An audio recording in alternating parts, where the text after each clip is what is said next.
Welcome to In the Mix Africa, where we talk football and we cook as good as we talk. Today, I've got Jeremia Ntinda in studio. We're going to be talking about his love for Manchester United, which, as you know, I naturally have a problem with. We're also going to be talking about the recent World Cup qualifications and what's in the future for African football. And of course, he's going to swing by with Patricia and get some cooking on the braai. This is In the Mix Africa, all about sport, all about good food.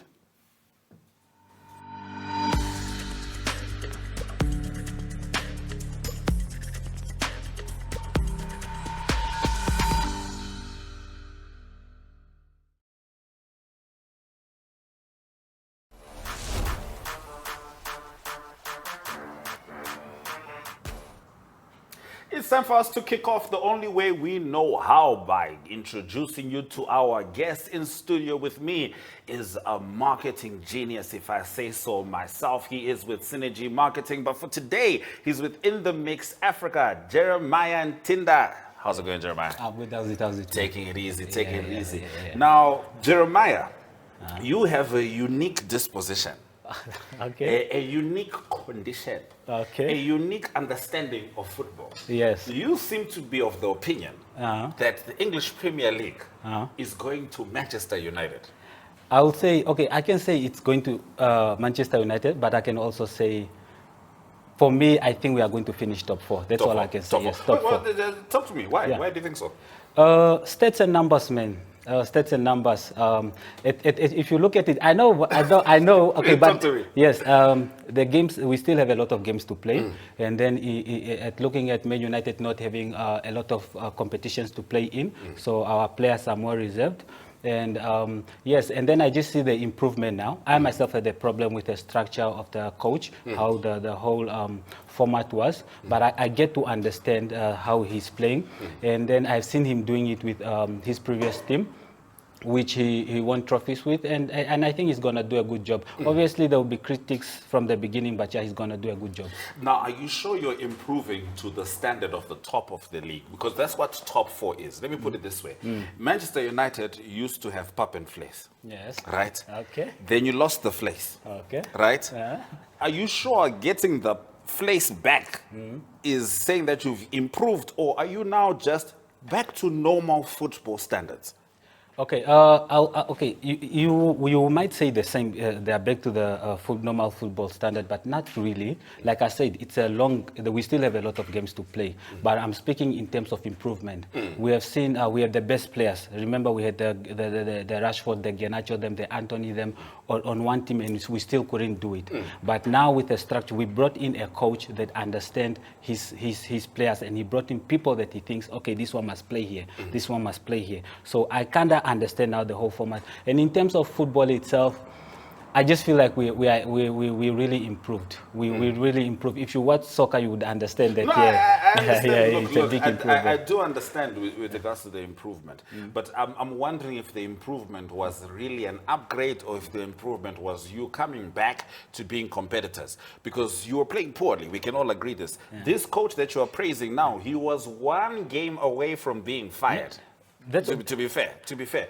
Of course, he got support from the higher ups. Yes. You're told you've got 3 years, and it takes time. It took time for Arteta. He still hasn't won it, but it took time for Arteta to have the trust of the board, the trust of the fan base. So fair enough. I understand that, but I do have to ask: if you're saying top four, who are you knocking out? Is it Man City? Is it Arsenal? Is it Newcastle? Is it Chelsea? Is it Villa? Like Bournemouth? You're telling me that you're better than at least 3 of these teams? No, let me give you an example. Currently, right now, Sunderland is doing well, right?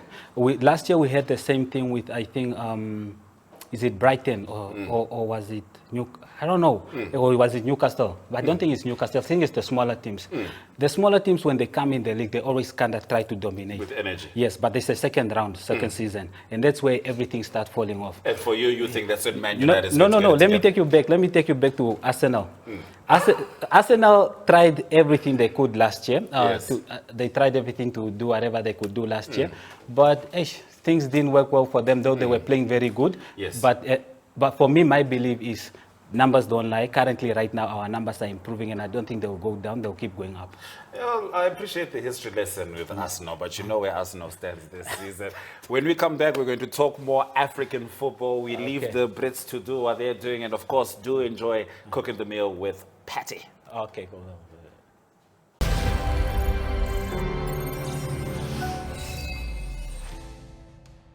Well, viewers, just to let you guys know, if you guys love sports, if you guys want to know about what's happening in local sports around Namibia, be it the Brave Gladiators, the Brave Warriors, rugby, Sports Wrap is the show that will be bringing you all these updates. Sports Wrap is a local and international sports show that airs daily on DSTV. And on this show, we're bringing you updates on local sports and international sports, keeping you updated with what's happening with sports in Namibia.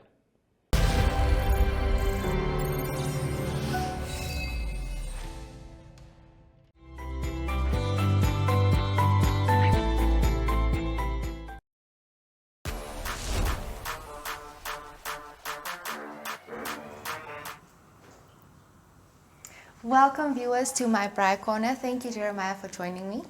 Like I told you, now let's tell our guests. Our guests, you know, I'm so hungry. These days the words just slip through my mouth. Our viewers, what we'll be making today. So we're going to start off with our steak bites. Okay. We seasoned them. I don't know what I put in here. And I love the seasoning. It really looks good. Yeah, thank you. Thank you. I don't know what I put in here. I know there's a lot of garlic, crushed garlic in here. There's paprika, salt and pepper, of course. Oh, okay. And I think I put in thyme. I'm not sure. You know, sometimes when you start cooking, you just let it flow.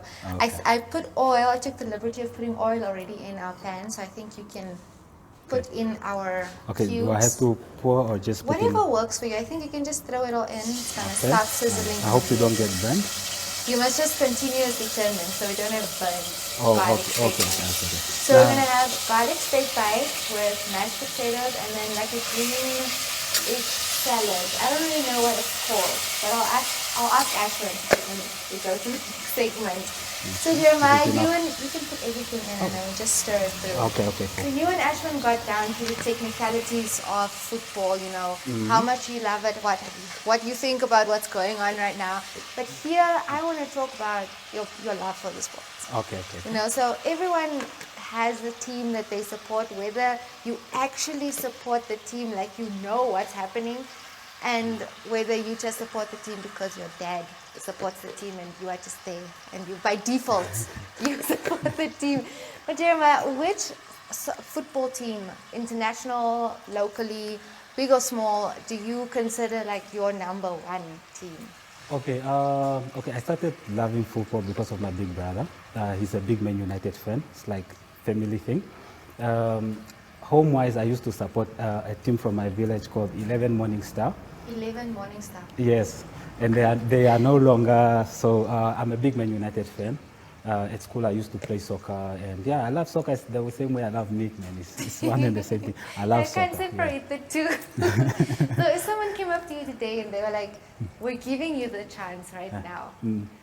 Exactly the way you are right now, Jeremiah, as we see him now.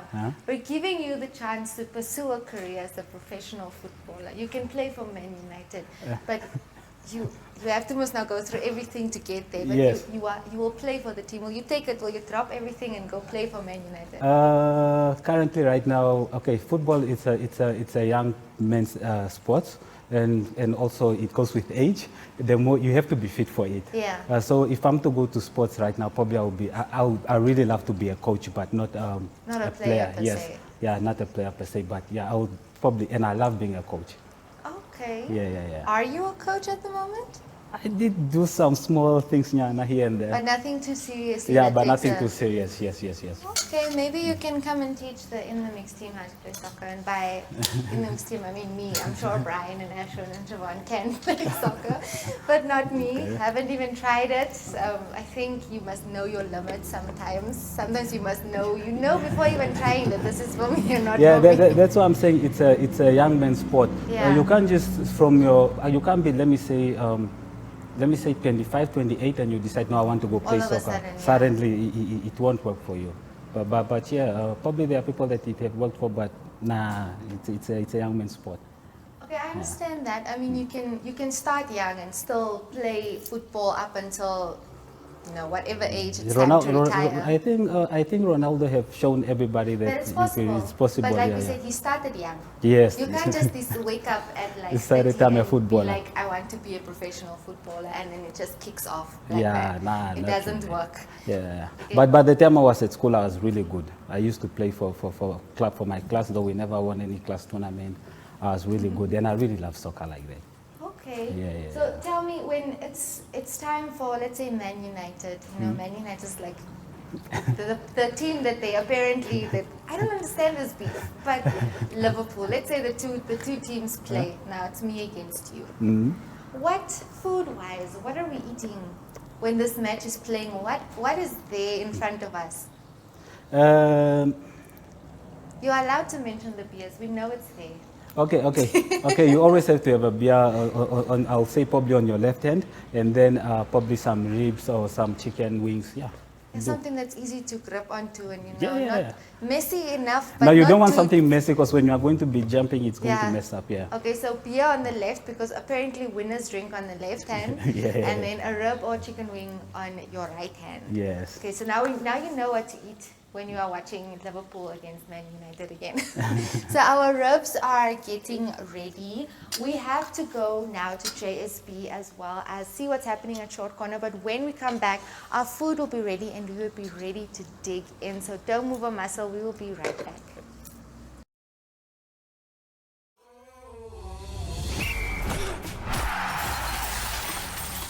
Well, viewers, today we're doing it a little bit different. We have a different venue for this episode. But finally, I can say, Jevon Wilson, thanks for joining me, but the international break is over. Yeah, till March. All the best to DRC Congo. I think they're playing in March to hopefully get the spot at the World Cup there. So, yeah, all the best to them. Okay, so like you said, until March, we don't have any international breaks. In December, we're looking at least football matches every 3 days. Like you and I mend that bet. This is our favorite time of the year, I think, where we have the Champions League. We need to get to the knockout stages. We have the leagues that need to complete the first leg. How excited are you for this upcoming weekend's game? Very, very excited. I mean, not only in football, but also in the rugby world. As you know, there's a massive clash tomorrow, which is between the Irish and South Africa. I'm looking forward to that one. The odds are definitely nice on JSB. Like I also always say, I think JSB for me personally is the best betting platform.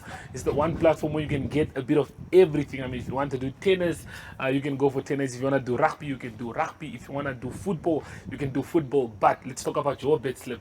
It looks very interesting, coming up on the screen shortly. But I think you run us through it. Tell us what your thoughts were with this one and what the plan is. Because I see you went with $50, but it's festive, Jeff. We need to sort out. You can put obviously you can put a bit more.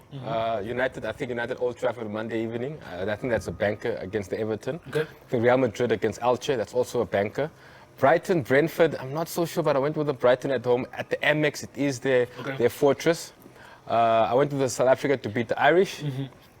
I also went with I think Napoli and Atalanta, both teams to score. I think both are very attacking sides. I think both teams can score at least one goal with that. And then I think a good banker for this weekend is definitely Chelsea away to Burnley. I think João Pedro, I'm captaining him in my fantasy. Oh, that's an interesting one. I'm going with my Teta this weekend.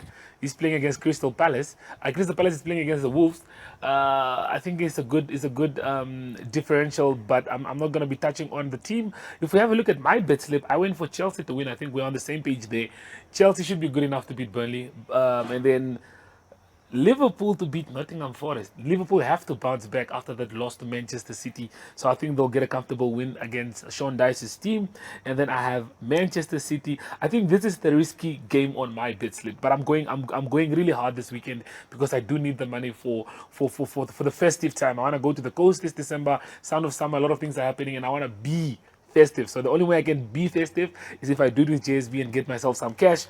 So like I said, I have Newcastle to lose at home against Manchester City there, that one is I'm a bit on the sidelines, but I think those are the highest odds that I do have on my bet slip. And then I have Barca to beat Atletico Bilbao. Lewandowski came back blazing, scored a hat-trick for Barcelona. And I think Bayer Leverkusen and Wolfsburg, I see more than 2 goals in that game. And we're closing it off with the team that you cannot lose money with. That's the Bayern Munich. They drew 1 game after winning 16 games in a row, but I think after that one hiccup, they'll get back to winning ways, and it will be smooth sailing after that. One of the contenders I think that could win the Champions League as well. I think they are very competitive, and Kane looks amazing. He's playing like a different number 9 role now. He's coming in deep, collecting the ball, feeding the wingers, feeding the strikers. So definitely one of the games to consider up there. So that's how mine looks like. We have 11 odds. $500 gets you 5K. It's close to 6K. $1,000 is 12,000. And I think that 12,000 looks very nice. I think I can do much with that. So what are your thoughts on that? No, most definitely. I think Bayern Munich are my favorites to win the Champions League as well. A couple of question marks there. I think Newcastle, Walter Mada, you never know what you're going to get from him. He's been outstanding in the World Cup qualifiers, took Germany to the World Cup now, got them advanced there, and yeah, so we'll have to see. I think it's a good bet slip at bar, as I said. At Newcastle City match could be tricky, and also Sean Dyche, the way he sets up his teams, he's very solid. So it's going to be difficult for Liverpool to break them down. So we look forward to a wonderful weekend of football. Okay, well, viewers, all you can do is, if you have doubts like we do about the Manchester City game, definitely skip it. That's another game. Look at Jevon's bet slip. He probably has more convincing games than I do. And then if you also don't like the Nottingham Forest and Liverpool game, you can also remove that. But I'm definitely saying those 2 teams are going to come out strong. I mean, Haaland, that man, we can't ignore him right now. He's been blazing left and right. But viewers, we've come to the end of our segment. That's all the time that we do have for you. Hopefully you did note down the bet slips, and hopefully you can make yourself some money. But we'll be seeing you guys again next week. Same time. Of course, maybe not the same place, but from us here in studios, it is goodbye.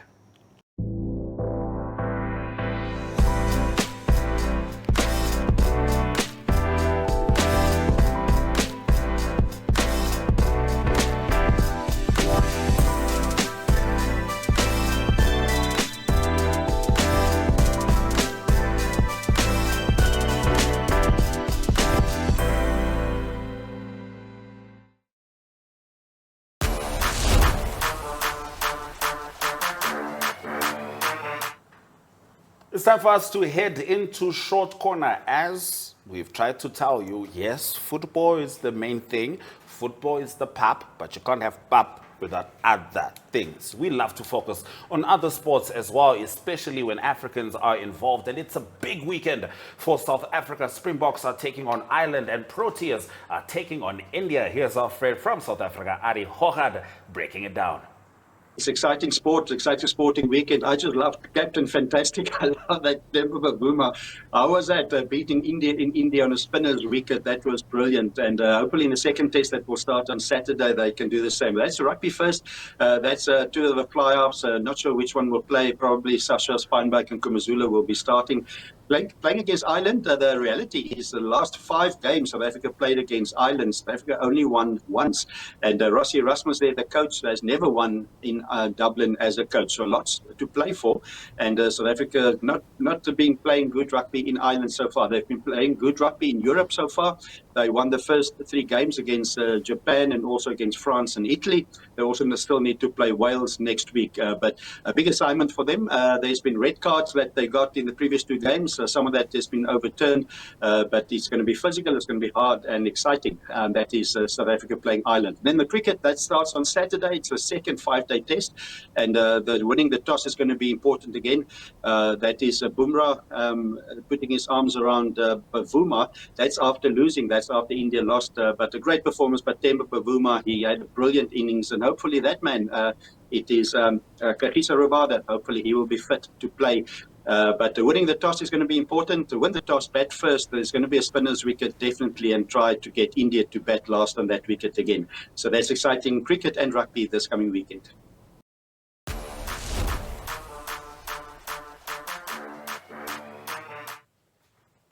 It's time for full time. Jeremiah and I started off talking about the English Premier League, which is very fine. A lot of Africans support it. But now let's come down to the beautiful continent. Recently, the CAF Awards happened, and they decided that the CAF Ballon d'Or, the best player in Africa, is Hakimi. I don't agree. What's your take? For me, I also don't agree because from looking at it, Dembele can won the Ballon d'Or, which Salah was, I think, third or fourth when it comes to votes. And then when it comes to African perspective, I don't know what they look at. But also, on the other hand, I kind of do understand because he plays for a big team that have achieved a lot, and he's one of the people that stood strong. No injuries, though he's on injury right now. He saved his team and he really did well. So probably it's fair. So here's the thing: the way I analyze the Ballon d'Or is this. It's very simple.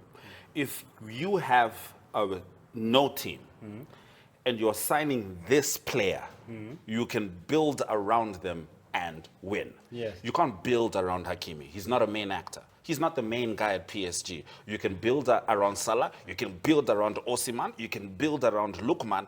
But Hakimi is not the main actor. Okay, but that's where the contra. Okay, let me just say that's where the problem comes in. Because the thing is, we just believe the best players are the forward players, but then the back players also do a lot. Definitely. He probably did a lot behind that. Yes, it was hard to see credit. Yes, hard to give credit to. Yes. As you can see, I'm already clearing my throat because I just saw Patricia with the food, and I am so ready, so ready. Yeah. Patricia, what do we have here? Okay, so we have garlic steak bites with mashed potatoes. I don't know what you call this salad, but it's like a tomato and peas type of salad happening there. Love it, love it. Are we giving it a name? Jeremiah, help us name this meal. Give it a nice football name. Man, we just call it in the mix, man, because it's just a mixture of different veggies, meat. We'll it's in the mix, man. It's in the mix. No problem at all. Yeah, no, I like it. I like it. So we're going to dig into this. Please feel free, my brother. Okay. So look, I understand defenders don't get as much attention, credit as they ought to. But I also feel like there's like a lopsided understanding to these awards, and the standards change every single year. Remember there was a time they were saying Salah couldn't win the Ballon d'Or even if he won the Premier League because he didn't win Champions League. George Weah had not won the Champions League when he got the Ballon d'Or. That's the thing. He is African. So the rules keep changing, and this is what worries me. And I'm wondering, would you support a CAF level award ceremony for Southern African teams? Southern African. Okay, when it comes to Southern, I feel like we are excluded from those things. Because if you have to understand what Peter Shalule have achieved who's Namibian, he have achieved a lot to a point I feel like he didn't get enough credit. And I think he was supposed to be signed in an Egyptian team, I think. I don't know whether he went or he's still now gone.